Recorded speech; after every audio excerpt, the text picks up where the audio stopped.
Впервые на родину моей мамы Ирины Михайловны Максимовой, в Байгу, а затем и в родной Аласкус, Чарбет, меня привезли в конце 90-х годов. И вот, гладя стены старого дома, я представляла себе, как жила здесь семья Максимовых. Мой дедушка Михаил Ильич Максимов, я его не видела. Он умер в 1942 году, за 3 года до моего рождения, прожив 68 лет. А вот бабушку Февронию Семеновну я очень хорошо помню, она жила с нами. В девичестве она Попова. И вот юбилей дал право обнародовать данные о родстве Ирины Михайловны Максимовой с Платоном Алексеевичем Аюнским. Ее дедушка Семен Якимович Попов был двоюродным братом матери Платона Алексеевича Аюнского, дядей. Над головой бабушки стоит старший сын Афанасий. Вот стоящего в центре человека я не знаю, а вот около отца в шапке стоит второй сын, Максимов Николай. Я хорошо помню дядю Колю. Около бабушки стоит ее правая рука, старшая дочь Ирина. А в центре Мурунбюте, младшая Наташа. Увидев в центре маминого ласа там торт, поросший высокими деревьями, я вдруг вспомнила о таинственном случае в лесу, который с мамой случился в детстве. Вот она рассказывала, что однажды они были с 2 братьями своими в лесу ночью, и вдруг сверху они услышали какой-то шум голосов с одним из братьев. Как будто гул большого собрания откуда-то несется. И она поняла, что это обряд Юркюретите. И она угадала, что это обряд обхода кут души умершего тех мест, где тот бывал при жизни. Юркюретите. Если он умер не своей смертью, совершив грех самоубийства, то эту душу кут носят юрь, такие же неупокоенные души грешников, которые заставляют везде, где он бывал, собирать волосы и обрезки ногтей. Ведь их надо было собирать в течение жизни, чтобы затем класть в гроб. Ирина и один из братьев замерли, пытаясь услышать, говорят, можно услышать в будущем, вот предсказание какое-то. Но второй брат все время спрашивал: то есть ты, что вы слышите? И толпа голосов пролетела мимо. Так они и не узнали о своем будущем, что скоро семья переедет в город, и будут они жить в домике около соляной лавки, напротив соляной лавки. Я вот помню заснеженный, даже с туманом зимний такой вот двор, полностью запруженный санями, лошадьми. Видимо, их земляки останавливались у них, потому что вот от Преображенской церкви совсем рядом был зеленый рынок. И не услышали они о ее необыкновенной судьбе. Ведь ей предстояло сначала стать балериной, затем неподражаемой актрисой драматического театра, а затем волей судьбы она вернется в родной Татинский улус и станет режиссером и основоположницей первого в республике Татинского народного театра. Школьница-пионерка Ирина, не без совета старших братьев, работавших театральными художниками в Сахатеатре, она поступила в балетную студию. То есть ее взлет на сценические подмостки начался с балета. После школы Ирина по конкурсу прошла в драматическую труппу и играла небольшие роли. И вот этот период с 1936 по 1941 год можно назвать стажерски-ученическим. И вот в ноябре военного 1941 года сократили всех жен актрис, а она была уже замужем за моим отцом Петром Михайловичем Решетниковым. Ирина осмелилась подойти к балетмейстеру Каренину и с просьбой принять ее, ссылаясь на посещение балетного класса школьницы. И вот все суровые и голодные годы Великой Отечественной войны она начинала свой день с тренинга у балетного станка рядом с Ксенией Посельской. Марией Жарницкой и другими основоположниками якутского балета. И вживание в образы и испанского танца, поставленного в годы войны балетмейстером Карениным в исполнении солистов балета Ирины Максимовой и Иннокентия Христофорова, и сольного восточного танца, конечно, повлияли затем на технику перевоплощения, когда она работала уже в драматическом театре.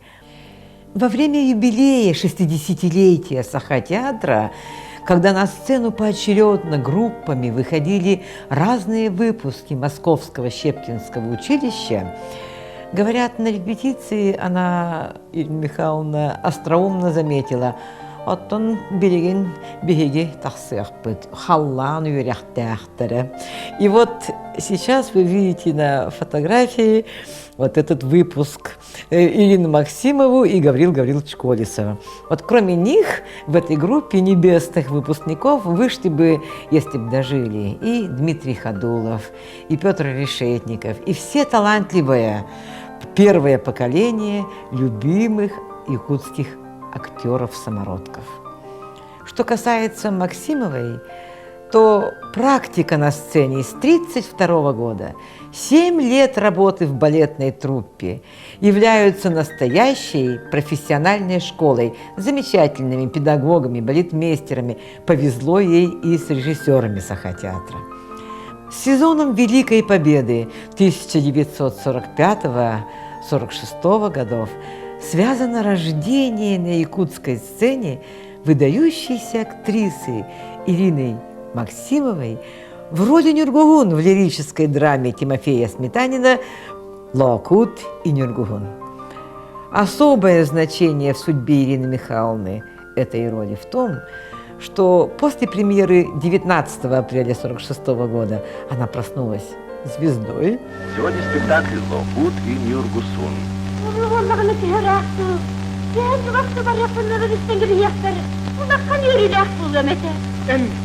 Elin satırlan, elin satır bini yıkatak bin, muhtasına mı bu kurmaydı? Küstasına mı satır kanyo? Gebilin çepçadım, sonunun bin misrafı soltakını emre tuvurum. Yürünü bildir, illetakını emre bildireyim. Bildireyim tasına kesenin sohbet yesalım. Cebilala süraz, Suriye'nin hanıma nisini bas. Hatta bakayım attan danı.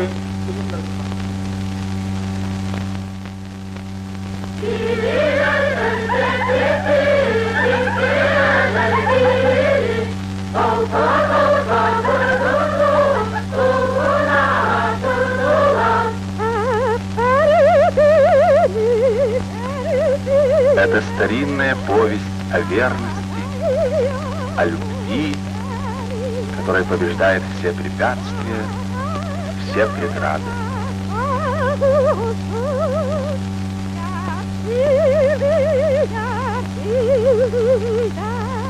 Yavrum, Türkiye'nin fıskıntısım, Türkiye'nin fabbu. İlk bir rakaya.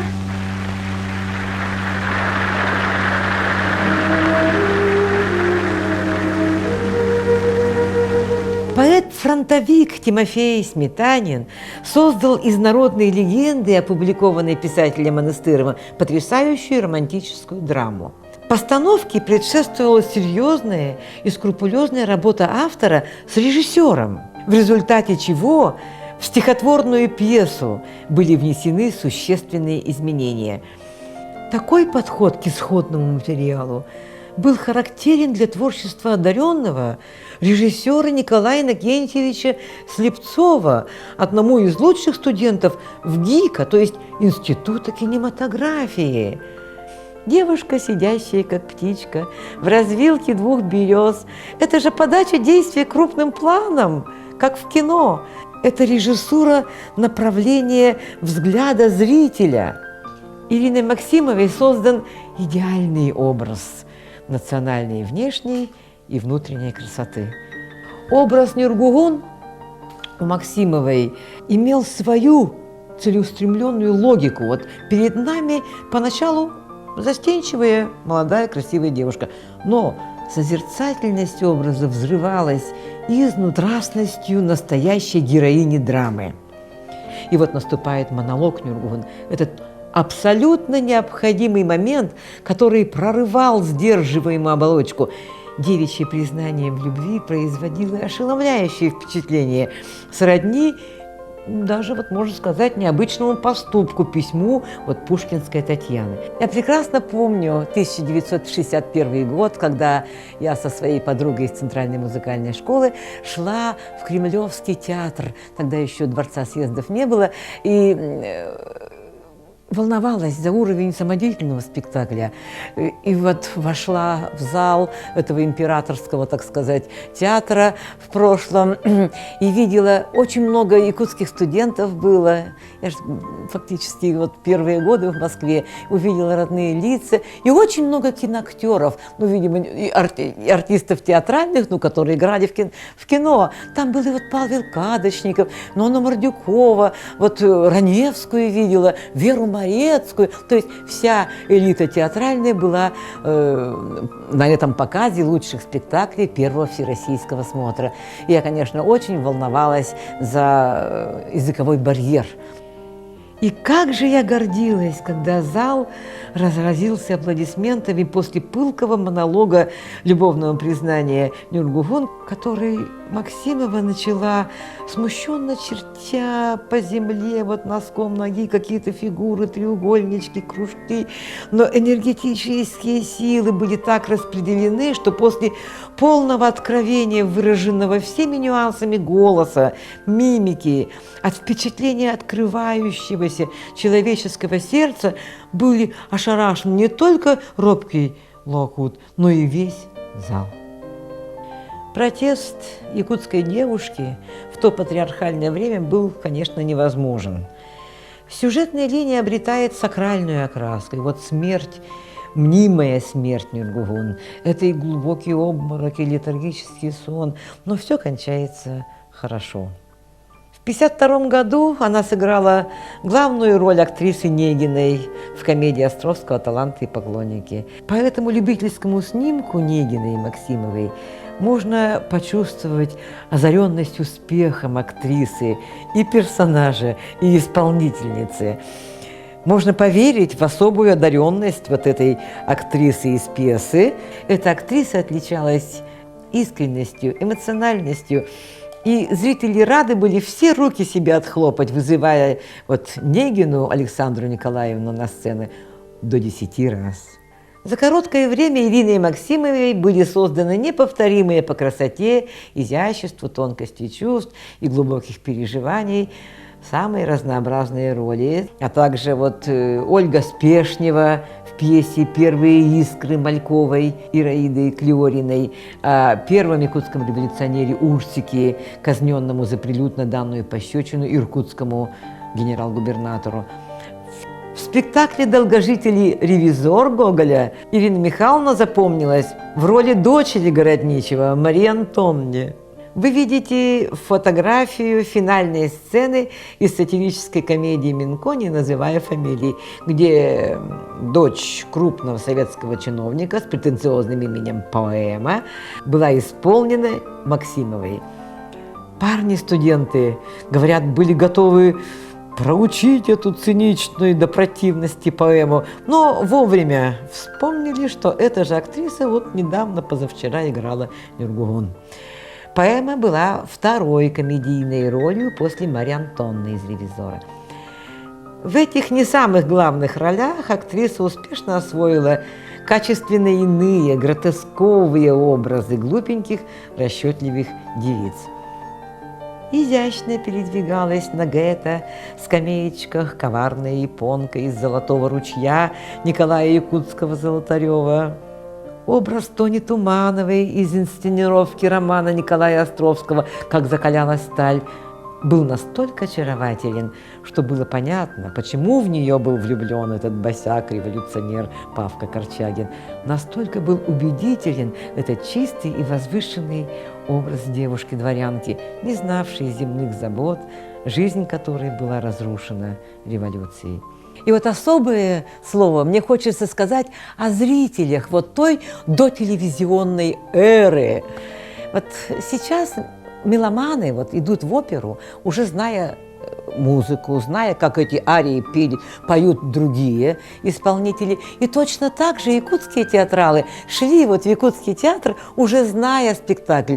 Даже вот, несмотря на степень образованности, каждый посещал спектакли по нескольку раз. То есть они хотели получить вот от актерской импровизации, вот этих всех нюансов исполнительских особое эстетическое наслаждение. Тем более, что начинали ставиться пьесы западных классиков. То есть перед зрителями возникали другие эпохи. И вот в послевоенной советской действительности все эти декорации, иные эпохи, они поражали воображение зрителей. То есть зрители как бы вовлекались в иные пространства и время даже. И проводниками вот этой театральной машины времени были их любимые актеры. Перед зрителями трагедии Шиллера «Коварство и любовь» предстали два социальных полюса. С одной стороны, любящие друг друга дочь учителя музыки Луиза Миллер, Ирина Максимова, и сын президента Фердинанд, блестящий красавец Николай Харитонов. С другой стороны, им противостоят великосветское общество. И прежде всего отец Фердинанда, президент фон Вальтер, в исполнении Романа Никифорова, который никогда не допустит брак аристократа с мещанкой. Против любви этих двоих объединилось все зло в лице света. Вот обратите внимание на сделанный гениальным художником Георгием Михайловичем Туралысовым из простых материалов помпезный кабинет во дворце президента, контрастирующий со скромным уютным флигелем учителя музыки Бюргера Миллера. Посмотрите, какой костюм у Луизы. Наверное, в послевоенные годы нелегко было создать такую красоту. Исторически точны костюмы Фердинанда и других персонажей. В Якутском театре это был период художника Георгия Туралысова, выпускника Вхутемаса, видевшего в Москве спектакли Станиславского, Мейерхольда, Таирова, энциклопедически образованного, который и сам ставил спектакли как режиссер. Посмотрите, столик Луизы дает возможность подать действие крупным планом. Здесь она пишет под диктовку секретаря президента Вурма письмо к вымышленному возлюбленному, чтобы вызволить отца из тюрьмы, мать из работного дома. И когда Фердинанд показывает ей это письмо, она выполняет данное обещание ранее. Она не отрицает, что оно написано ею, ее рукой. Фердинанд незаметно добавляет яд в лимонад, пьет сам и дает страшное зелье Луизе. И вот, узнав о предстоящей смерти, Луиза сознается, что писал это по приказу президента, чтобы спасти родителей, и умирает. И Фердинанд умирает перед смертью, простив отца. В пьесе есть интересные побочные линии. Тогда еще не было мексиканских сериалов. Это была первая встреча якутского зрителя с гнусным коварством, клеветой. Можно только представить, что творилось в душах зрителей этой драмы, на глазах превращающейся в трагедию. За всеочищающим чувством катарсиса шли зрители еще и еще раз на спектакль, поражавшим ощущением стихии, непредсказуемости жизни, когда при всем знании содержания остается надежда, а вдруг в этот раз все кончится иначе. Таков был создаваемый артистами эффект импровизированного развития действия. Посмотрите, какой костюм, прическа, грим у Дездемоны. Я помню, как меня тогда, в 1956 году, поразила ковровая венецианская скатерть в гостиной Отелло. Дуэт Дмитрия Ходулова и Ирины Максимовой был символом любовной пары якутского театра 50-х годов. Ансамблевое единство было обусловлено подлинно совместным творчеством равных талантов.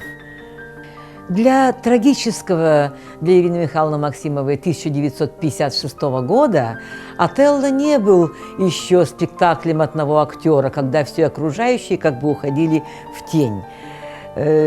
Вы знаете, трудность классических ролей в театре, да и в классической музыке состоит в том, что ты как бы вступаешь в незримое соревнование со всеми, кто будет играть или уже сыграл вот эту роль, эту пьесу.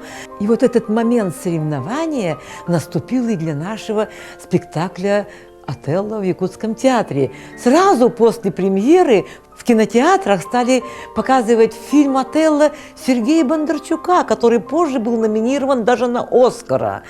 Я вот помню, что 3 раза я смотрела этот фильм в разных кинотеатрах, в Заложном, там, в Лене, в Центральном. И вот и мы все как бы вслушивались и всматривались в эпизоды различные, и вот решали, у наших-то этот эпизод не хуже, некоторых, а наших-то лучше. И вот после того, как все выходят из кинотеатра, я шла и вслушивалась с волнением в мнение зрителей, высказываемых ими, друг с другом идут, люди разговаривают. И вот это слова «у наших-то лучше» радовали меня беспредельно. И особенно всех раздражала холодноватая красавица Дездемона в исполнении Ирины Скопцевой. Конечно же, мы ее очень уважаем, эту замечательную, выдающуюся актрису, но совсем сравнительно недавно она сама на телевидении вот рассказывала о том, что Дездемона была ее первой ролью, и она глубоко не удовлетворена ею. И поэтому, может быть, не случайно, что вот эта индифферентная какая-то вот кинокрасавица, вот соревнование с ней выиграла тогда в глазах якутских зрителей Ирина Максимова. Немало беззащитных красавиц создано Ириной Михайловной Максимовой на якутской сцене. И голос, и весь расклад артистического темперамента, внутренний эмоциональный настрой превращали роли беззащитных красавиц при всем их непротивленчестве, формальном отсутствии героизма, героических поступков в настоящих героинь. Главные роли Ирины Максимовой 1946-1956 годов были воплощением молодости, трепетной, порывистой. Напомнив о ее последней роли молодой хохотуни Кюндюк-Люк в «Нарах» Гоголева, можно сказать, что один из секретов Ирины Михайловны Максимовой состоял в том, что она умела играть молодость, передавать энергию, стремительность, легкость. Она не раскрывала образ, а просто жила им, возвышая зрителя ощущением соприкосновения безграничной красотой и благородством человеческой души. В 1951 году эта фотография смотрела на всех с листовок предвыборной кампании в Верховный Совет Якутской автономной ССР. Ирина Михайловна Максимова была избрана депутатом Верховного Совета на срок с 1951 по 1954 годы. И более того, стала членом Президиума Верховного Совета Якутской ССР. Вы увидите сейчас редчайшие снимки кинохроники того времени. В роли Ньюргусун выступала заслуженная артистка республики Ирина Михайловна Максимова. Она не только актриса, но и активный общественный деятель. Депутат Верховного Совета Республики, она участвует в решении государственных дел. Рядом с ней мы видим уже знакомую нам работницу Федосию Шерстову. Председатель Президиума Верховного Совета. Этого взлета не могли, конечно, простить и завистники, воплотившими в 1956 году свою мечту изгнания ее из театра, из Коммунистической партии Советского Союза, лишив всех почетных званий. Вообще вот в дни юбилеев Татинского народного театра не сразу вспоминается вот в 45-летие, 50-летие, 55-летие, вот как сейчас, каким образом, как появилась в Тате звезда вот такого масштаба, как Ирина Михайловна Максимова. Судьбе было угодно сначала не изринуть ее с театрального Олимпа, затем бросить ее для зализывания душевных ран с любимым человеком на берег океана в село Кюсюр, Затем, чтобы в 1959 году в Министерстве культуры появился человек, который вспомнил их имена после получения циркуляра из Министерства культуры РСФСР о необходимости реализации нового социального эксперимента. Пришли 2 вакантных места для того, чтобы создать первый в республике народный театр. Неважно где, но они появились, и вот поэтому этот театр был создан именно в Татте.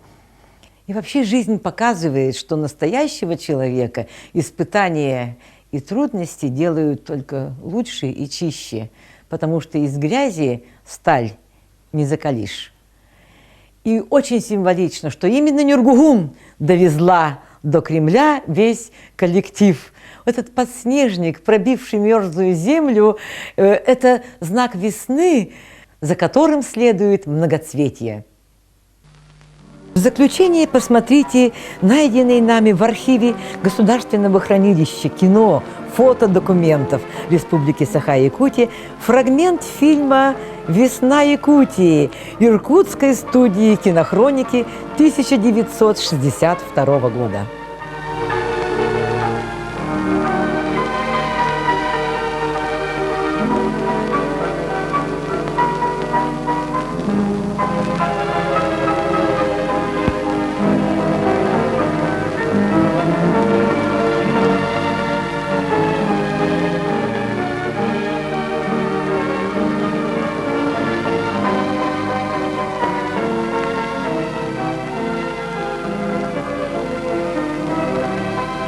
Я люблю эту пору весеннего разлива, неудержимого буйства и прозрачной красоты.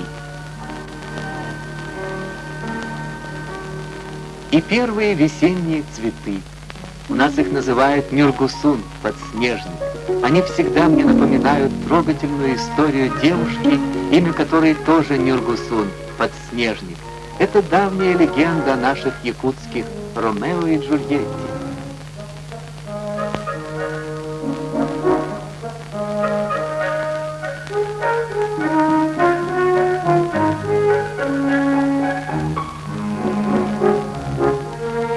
Большой колым дает князец Сарбеке отцу девушки, и тот продает свою дочь за связку дорогих звериных шкур.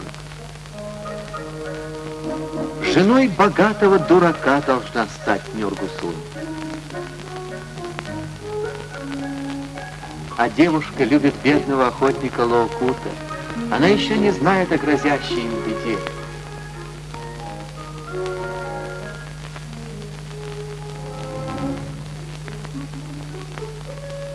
Ну, как во всяком народном сказании, все кончается хорошо.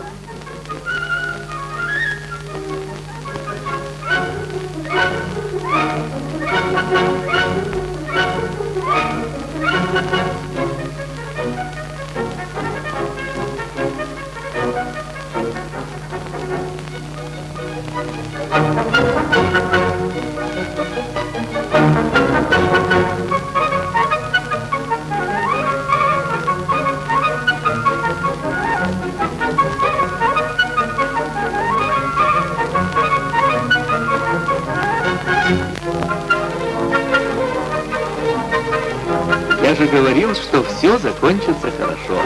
А на этот раз и того лучше. Спектакль Народного театра из далекого Таттинского района был показан не где-нибудь, а на сцене Кремлевского театра.